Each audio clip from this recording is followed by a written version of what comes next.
We have seen 3 days of all this wonderful technology, and it's mind-blowing. But we still are living in a reality in which people are not using these tools that are available to them. So when reality capture to BIM processes are executed correctly, you wonder how we ever did it different. They improve project planning and mitigate risk. I preach that we're safe, accurate, and productive in our processes. Would you go into an operation without a CT or an MRI without knowing what's going in there? Would you let a doctor do that? I mean, it doesn't make any sense. And so people who are resistant to change, we just throw it out there. Like, why would you get into a critical environment without knowing what's actually in there? And they're like, well, it's extra money. And I try to turn that conversation into, it's reduced risk in the unknowns. When we deploy these technologies, we have to identify environments in which the client is going to see a great return on investment. If you have a laboratory, these are clean environments, so we can't have the construction process or a change interfere with the standards that we have to maintain. The last thing you want is downtime. They have $1 million budget just for the crane to hoist steel into place. And so if we don't have our jobs done when the show has to go on, then we have interfered with a critical milestone. Time is critical, but we want the project to be successful. So whatever perspective we have to take in the pre-planning process, execution process, that's what we're trying to integrate. If we do our jobs correctly, then you'll wonder why we were ever there, because nothing really bad ever happened because we did our jobs. But we're having success. Our clients are really enjoying this rich information. What reality capture represents is the next paradigm shift. We're living the evolution right now in what we're doing, and it's exciting.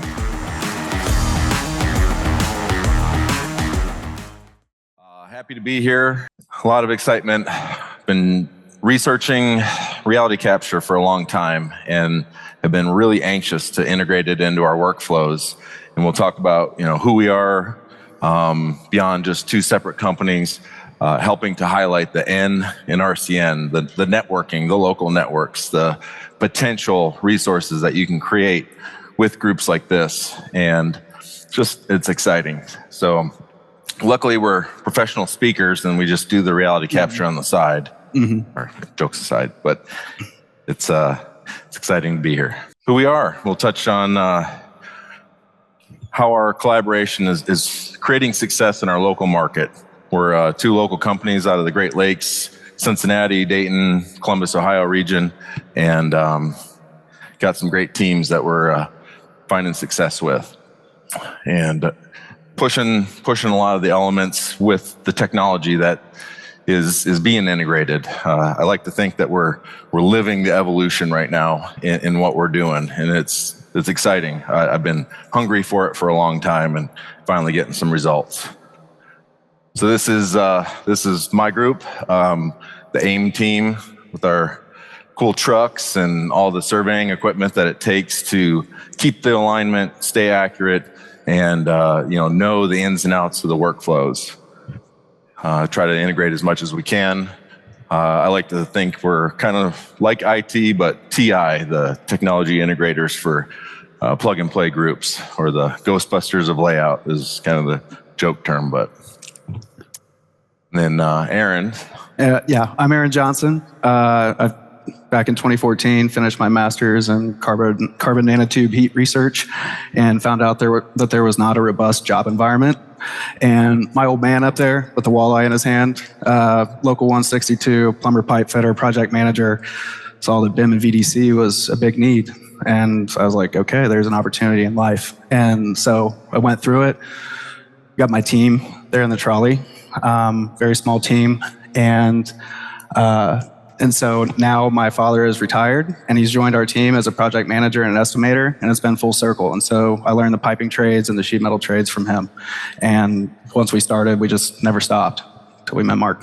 Well, we haven't stopped. We're not going to. Yeah, we're accelerator time. Let you touch on this one. Yeah. So, would you go into an operation without a CT or an MRI without knowing what's going in there? Would you let a doctor do that? It doesn't make any sense. And we have seen 3 days of all this wonderful technology, and it's mind-blowing. But we still are living in a reality in which people are not using these tools that are available to them. And so as people on the front lines of getting this integrated with people who are resistant to change, we just throw it out there. Like, why would you get into a critical environment without knowing what's actually in there? So when reality capture, the BIM processes are executed correctly, you wonder how we ever did it different. And it just seems to be the progress we're at. The current state is the expectations were, what are the ROIs? What's the cost of entry? How do we make this a productive tool or software, or how do we integrate it into our cultures?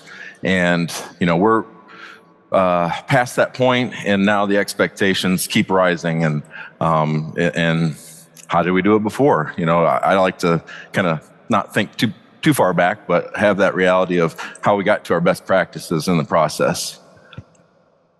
So the significance for critical workspaces is where we just started pinging in a lot of side conversations and workflows. But the accuracy, it's in our name. It's what we exude in all of our processes, surveying best practices, that translating into the value across the board. So construction, maintenance, there's all kinds of industries and scenarios out there, but the improved project planning and the risk, that's the big one. How do we mitigate risk? Kind of a little, safety-centric. That's another big piece to it. I preach that we're safe, accurate, and productive in our processes. So data is great, but if you got people getting hurt in the field trying to collect this data, it flips the script, and it's a different conversation at that point. And then obviously time is money, quick construction, really just improving all processes, I think is what we're all hopefully trying to accomplish in this game of integration. And I don't want to use a light term like game, but there's unknowns that we're tackling and troubleshooting. But back to the accuracy, it's paramount. It keeps that value of what your data source or your gold source, the golden data that you're starting with, and that is more in Aaron's court with his team and what we start from. But just kind of wanted to touch on that. So what is a critical environment? And this really gets down to the adoption and the industry of these techniques, these very expensive pieces of equipment, the labor that we have to put in to use these and make these work. And where we're finding success is, if you just go use, if you're going to use like a howitzer just for something that only needs, to be pushed over, like it doesn't really make any sense. And so when we deploy these technologies, we have to identify environments in which the client is going to see a great return on investment, a term that we've heard over and over and over. And so as we've been working through this, we started to see the projects that we continue to work on, and it's these environments are critical. So, if you're in like a hospital ICU, I don't know if there's any hospital like administrators or managers or anybody at GC who knows, but I can only imagine that an ICU is somewhere on the order of $1 million a day, like on its revenue. And so when we have to go in there and work it, like as soon as you drop the ceiling, if you haven't captured that reality and figured out your problems before that, you're really exposing yourself to unbelievable amounts of risk.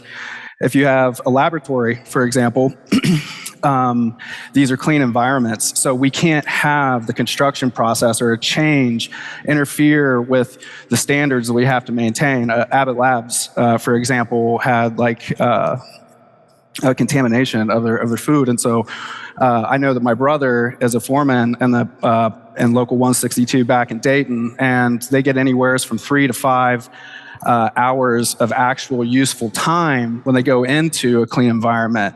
Nuclear facilities with turnovers. We saw the rotary equipment changeover earlier, in which we're saving 2 to 3 days or more in a petroleum facility. Taylor Swift has to go on, and so if we don't have our jobs done when the show has to go on, then we have interfered with a critical milestone. So we're going to get into some case studies of what we have done, actual implementation of these techniques in the field, and things that have been successful for our clients. And so, go ahead. So this is a medical research facility was our first job together. Go ahead and roll it. Need a pointer. What's that? So we're doing this right here to, just demonstrate traditional design and construction workflows. So there's a lot of investment by the design team in order to get to this point.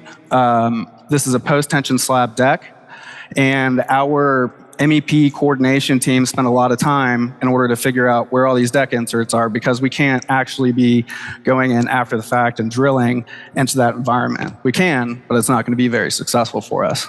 And so we're going to drop the cut plane, and we'll show all the deck inserts. And again, this is just to demonstrate the traditional workflow that we're used to. And these mechanical systems were modeled, or the entire building was modeled to LOD 300, LOD 400, somewhere in that range. And so when we got finished, our work product was delivered to Mr. Cady, who made sure to go out in the field and put all these inserts into the deck, all the sleeves. That way we were avoiding risk in the future. So, an example of accuracy in the installation process, but how do you verify that? Now we're getting into pre-pour scans and elements with the LiDAR scanning that create a lot of really good tools or visual elements to the process. We didn't have the opportunity to do it on this job because 3 years ago, the conversation hadn't evolved to this point, and the tools were there. It was stuff that we were hungry for. We really wanted to integrate this in the process. They're like, oh yeah, this, we can tell a customer all day long that we can do this, and they're like, well, it's extra money. And I try to turn that conversation into, it's reduced risk in the unknowns. And we, through our now newer processes that we'll show you in just a few minutes, we can overlay that pretty much within an hour of the scan process, or even somewhat in line with an inspection tool that we have with our field software, and get you the results that you want. Are these sleeves in the wall?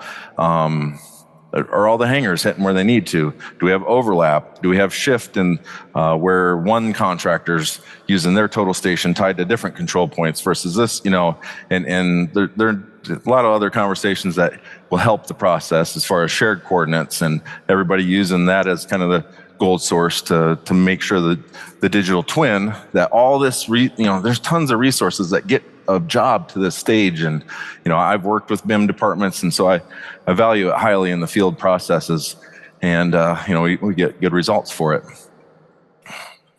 But in this particular case, we were left to our traditional point-by-point verification. So underground layout, you kind of give them the process to hog it out and then install, and then you come back with the total station and point by point, and then you kind of come up with different ways to keep it as accurate as possible. But after this video kind of showing the depth at which the design team goes to, you're left with a 2D PDF that's your as-built. Fast forward 3 years, and we're given a lot more robust information. I think we can. Okay, yeah. Yeah, so an example of that. Here's reality capture 3 years ago with RTS workflows. And it's good information. I'm not going to discount that isn't accurate. It is just as accurate, but it's very limited in its visualization and perspective. So then phase 2, you bring in LiDAR, and then what are the QA/QC values there? And I think you got to click one more time there. Get into that next video. So this is like the next step. And so really going to show you how-to of how we get this done for real. So typically, a design team is going to get a set of as-builts from, 1990, 1970, who really knows what it is. And they're going to draw it in the best they can because that's the best information they have available at that point in time. And so down here on the bottom left corner, we've got a set of mechanical pipes, and so I'm just going to focus on that particular spot in particular, and we can extend this to more stuff. So we get those, and now we get into recap with our 3D scan with a gradient applied. And why do we want to do that? We want to really get this to pop. And I can see right there in the bottom left-hand corner that I've got something to work with. And so, but what we looked at on the contract drawing does not really look like what we have in the scan. So I get down into the station imagery, and I want to go ahead and start inspecting it because I want to eventually recreate this in the traditional workflows that the industry is used to because we don't want to upset the apple cart, right?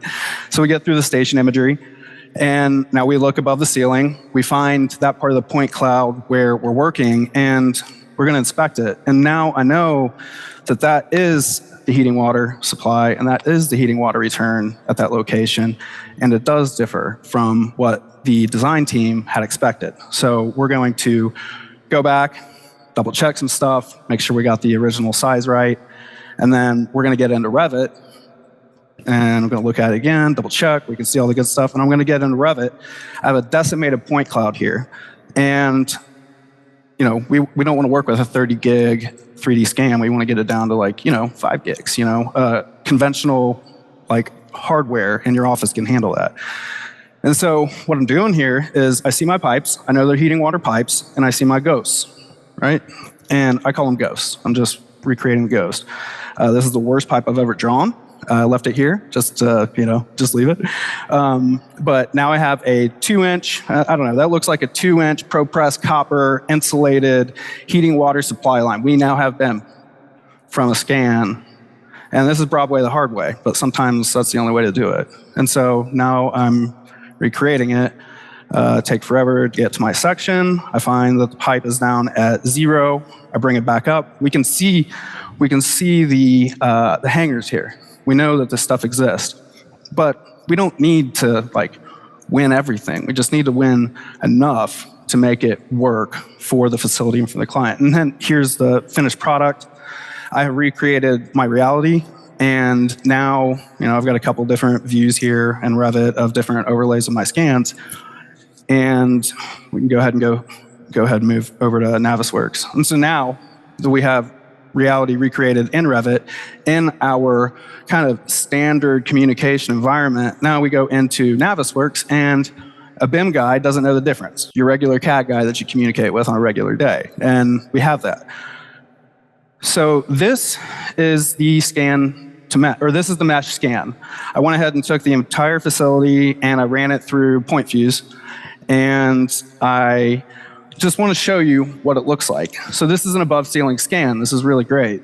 But when we really get in here and we want to try and exist in it, as you watch it, you can see that the data fidelity isn't strong enough for us to really exist in it and make inferences, which is fine. And so what we're really trying to show is there's more than one way to get something done, and different workflows are useful for different environments. And this is really setting it up for the next scan that Mark made at a retrofit high rise. And so that's one way to do it. We can get above ceiling with kind of more affordable scanning techniques, and we can recreate those things into BIM and make them useful. And so if we get on with it. So fidelity, the noise in a scan, these are elements that, if you're not aware, create reduced accuracies in what you're trying to produce for your customer. Success is delivering that successful project to a client. This here, there's a lot of push to convert office space, unused office space into new real estate. There's a lot of real estate demand. So this is a 28-story high-rise downtown Columbus, Ohio. In this particular instance, this whole area right here is going to be a new rooftop pool, patio, real plush. The elevator core that normally is capped right here is getting extended up. Stair core being extended up. 330 condensing units getting racked, and structural steel needs to be evaluated.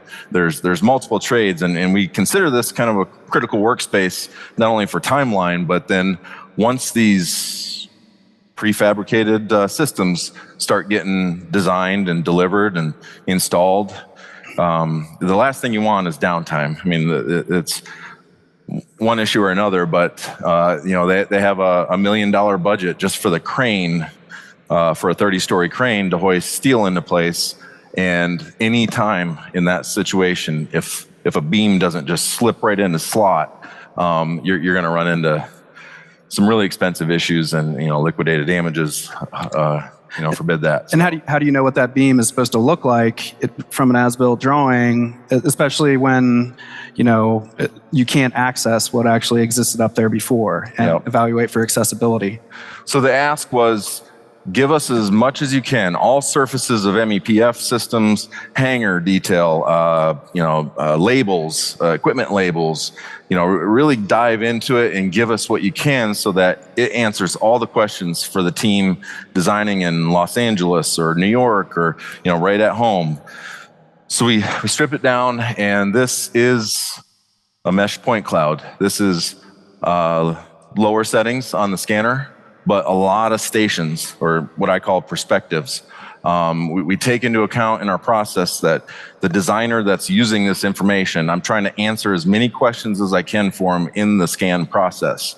So, ultimately there are some lost details, but but you can use the station imagery if you really need to examine something in particular. Yeah, but the level of detail is pretty high. Aaron picks up on a lot of the details that he has to design in at the different levels of integration. I guess you were talking to the spokes or the hanger specific. Yeah, you got an outside standing yoke. You've got rotational potential elements. So, we're not dealing with, basically 3 millimeters was what we were able to hold in this entire process. And 432 scans took about, I guess manpower-wise, I'd have to look back at the reports, but roughly a 1.5 week time frame from rooftop all the way down through level 25. You got all kinds of elements that other system designers, fire alarm and technology. We got wire racks. All the electrical busing was real tight to the deck. So then you get into safety issues with people trying to drill down from the roof for structural members, and just a lot of really good, valuable content that.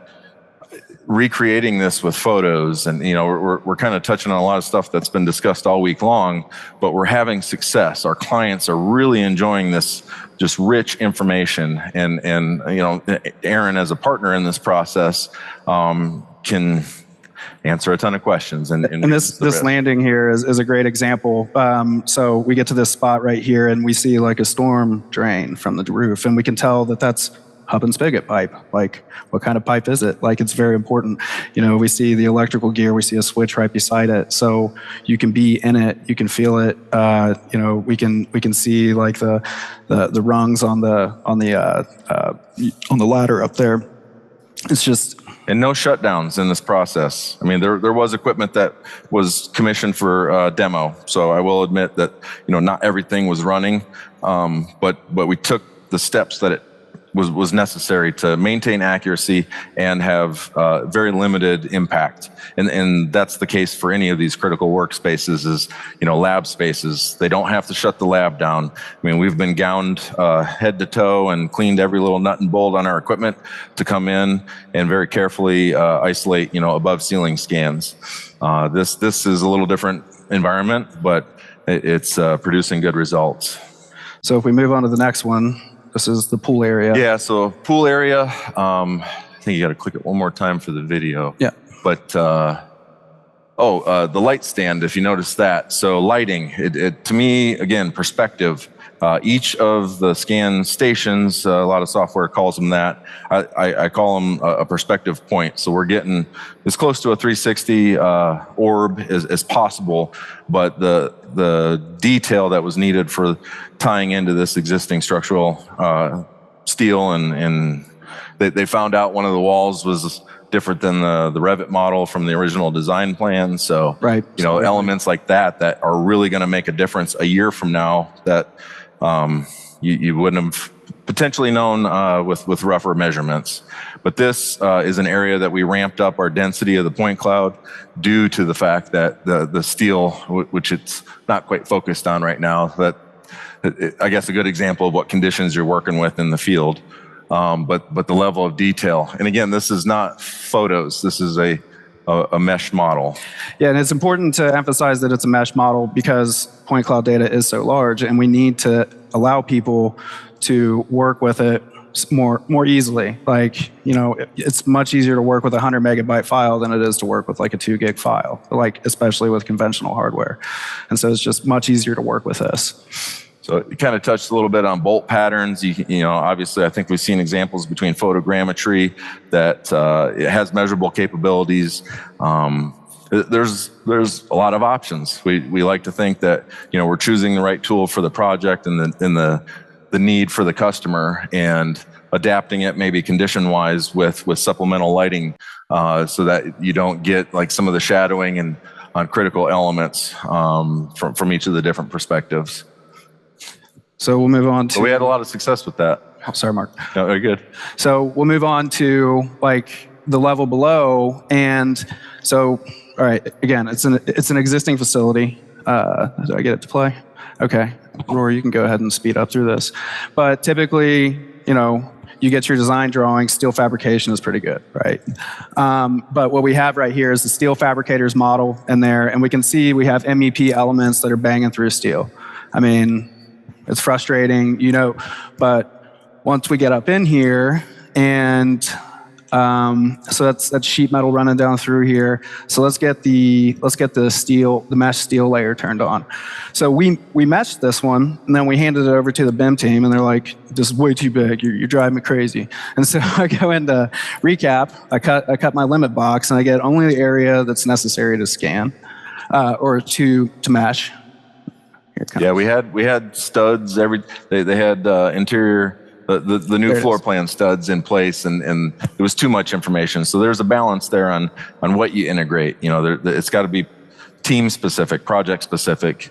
Yeah, it's like, again, meeting people where they are in the workflow, not like dictating from the top down how somebody needs to work, but it's like, what's going to make you successful with this job? And so we isolated this steel. We took it from 1 million little teeny tiny surfaces that have been meshed, and we meshed it down to 4. So now when they run a clash report, it's just a little easier to read. And we can see the BIM team accepted it, and they went ahead and ran their new MEP systems right through the holes that were cored in those beams back in 1970 when the building was built. And we'll move on to it. And so, Mark? Yeah, so success. You know, maybe not the best examples in total of every kind of critical workspace, but to us, time is critical. Cost, obviously, is critical to everybody. But you know, we want the project to be successful. So whatever perspective we have to take in the pre-planning process, execution process, that's what we're trying to integrate. Fewer disruptions. If you could go back real quick. The downtime and money. Sorry, I guess I covered that. But yeah, other ways, you know, these examples here, we've got floor flatness, ASTME reports. We've got underground phase that certain clients want fully scanned underground elements. You know, I'm not sure, you know, in the future, underground duct banks, things like that, precast in are critical. You know, those are critical elements that for the future expansion of a job site might really come into play for that level of accuracy. Another workflow that we integrate into the modeling process. This is reality capture. It's a little bit different approach with GPR. I kind of like touching on it because it's become a new workflow for us. We use the total stations to lock in a little more accurate map than that at this point. But I call it the bread slice, this piece up here that spits out of the software from the 4 corners. We have model correct alignment and export that out. The designers have either floor, wall, or you know, whatever the surface is dropped into the model right where it exists, and it's not a really back and forth process between the field. This is the workhorse though. This is what keeps us true to that gold source, that digital twin of the model. Again, so many resources that have been put in place from the owner and the conceptualization from the architect on through to the engineering teams that then hire on the subcontractors. And I've worked for the different groups over the years and just highly value what they're doing to get it to that point. This one's kind of fun. This is some of the X-ray vision or pre-pour scans that are model correct aligned, and you're getting bottom of slab values. You could do a heat map, which actually that's kind of our view range that we keep the spectrum in as we're scanning to detect. We've had beam pockets that were too low, and for a structural engineer to have that valuable information for going back to and saying, okay, before pour, we caught this and it was adjusted correctly. And obviously the PT cables are the big one in all this, that any kind of edits to the floor plan and new plumbing sleeves that need to be cored, there's a lot of confidence that's gained in this process. It starts out as a big giant fully large, and then we point cloud, and then we trim it back so that it's pour specific. You see the sequence and it maps out really well. Keep it as lightweight as possible for the design team as well. But it's been a good one. Superpowers, I think somebody mentioned it earlier in the week, but kind of feel like you have X-ray vision. I think we should move on with it. And so there's a lot of stuff that we've seen here this week. We're only one small part of it. And, a lot of people are talking about ROI. What is the ROI? And we have another curve out there. The curve of despair, or technology adoption curve. Oh, the hype, yeah. Yeah, and so I'm trying to put it in a different framework. What value are we really providing? If we do our jobs correctly, then you'll wonder why we were ever there, because nothing really bad ever happened because we did our jobs. And that's what a lot of us are here trying to do. We're basically in the insurance industry with really much more interesting. And so I went to my guitar lesson one time, and some guy handed me a book, and it was How Big Things Get Done by Bent Flyberg, and I ended up reading it. And he goes into this concept of reference class forecasting with, Empire State Building, underground or underwater tunnels in Europe, high-speed rail from Hong Kong to mainland China, and why projects are successful and why projects go bad. And it ends up coming down to risk analysis and making sure that we are able to prevent the black swans that get us. And we are kind of in that range. And so reference class forecasting, how much does it cost to build a school? I don't know, something. It's a probability distribution. We're in estimation. We're not in costing. A hospital, probably going to get up to, I don't know, order of $1 billion for a tower these days. I haven't done an airport yet, but I'm guessing we're getting to several billion. It's it's a mini city. And so whatever industry you're in, if you're in rotary machinery, if you're in nuclear facilities, I almost said it wrong. If you're in nuclear facilities, just take whatever you're in, and you guys know what your costs are. You have your own internal actuarial, systems, how you've done things in the past. So we'll take one of your reference classes. It's going to fall within that. And we have a conventional approach. You have the laser? Oh, you got one there. Cool.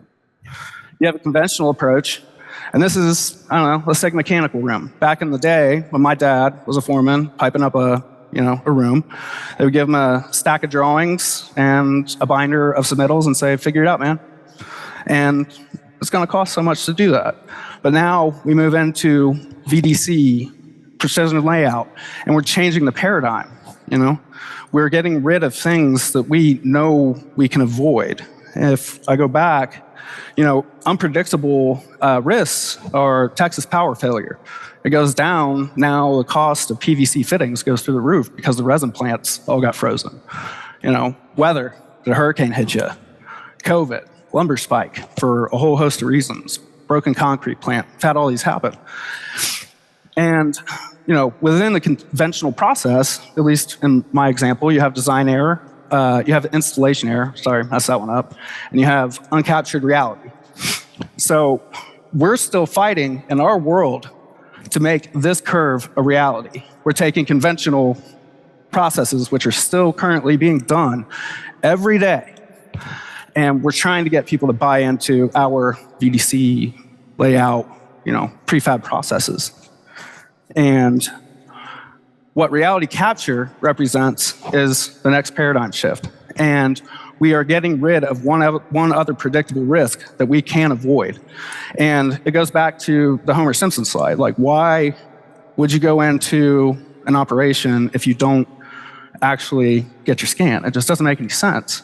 And so this is how we remain competitive. And so what value do we bring to the industry with reality capture? It's shifting your probability that you're going to be successful down. And really, it's up to you to make your decision on how much that's worth to you. But do you really want to put your hospital facility at that much risk? And so, I'm more than happy to talk about this. This is my interpretation of it, and it's a, Nobel Prize, economic theory, not mine, but his. And I'm not that guy. And so, that's all the benefits. And so, at the end of the day, we're sitting here trying to make this stuff work every day. We're a team of 10. I think there's teams of thousands that are represented here. And so we show up to a project and we're trying to make them successful. And I keep telling myself, you get a plan, so you get hit in the mouth. And so we're always trying to make sure we stay clear of those. So I know that's enough from us. We appreciate it. If you want to reach out to us, you can get in touch. Thank you. Appreciate it.